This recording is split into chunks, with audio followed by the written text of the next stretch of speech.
Здравствуйте, дорогие друзья! Вы на канале Балуем животики. И сегодня я хочу с вами поделиться замечательным рецептом приготовления картофеля в духовке.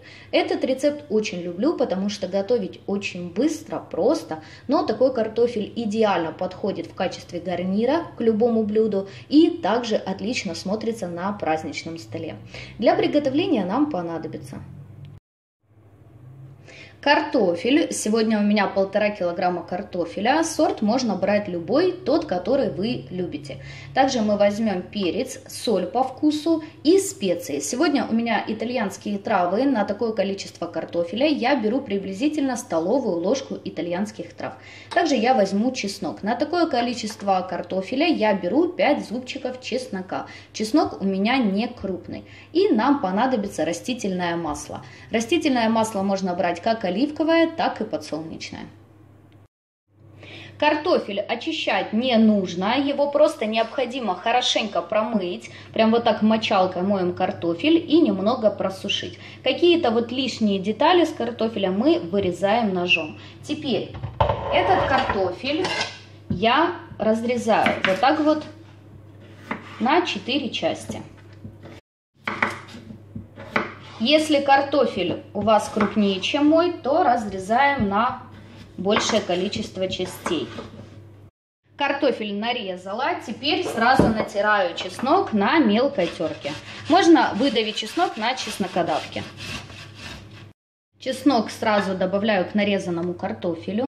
Теперь хорошенько перчу, добавляю специи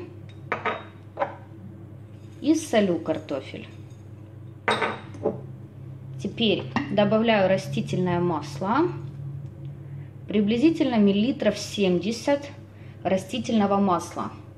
И теперь все это дело нам необходимо перемешать. Лучше это сделать, конечно же, руками, чтобы все ингредиенты хорошо распределились по картофелю. Хорошенько перемешали картофель. Теперь берем противень. Противень необходимо смазать также растительным маслом. И вот этот картофель я отправляю на противень. Равномерно распределяем картофель по противню. И теперь отправляем готовиться картофель в хорошо разогретую духовку до 180-190 градусов. Через 45 минут картошка готова. Аромат стоит просто божественный.